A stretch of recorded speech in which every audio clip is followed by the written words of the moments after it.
ببدا ان انا اقلبها علشان بجيب اللي تحت فوق واللي فوق تحت علشان تبدا تنشف معايا.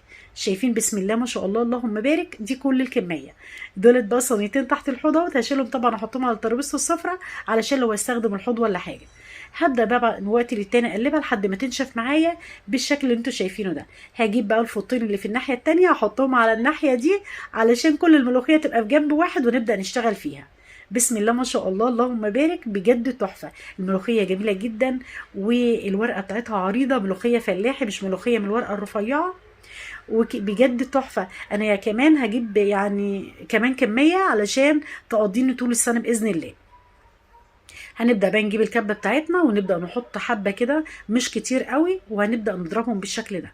عايزه تخليها خشنه بالشكل دوت زي ما انت حابه، عايزه تنعميها كمان شويه نعميها. انا بقى هحط عليها ايه علشان تسهل معايا الضرب يا حبايب قلبي؟ جبت لتر ونص من الميه،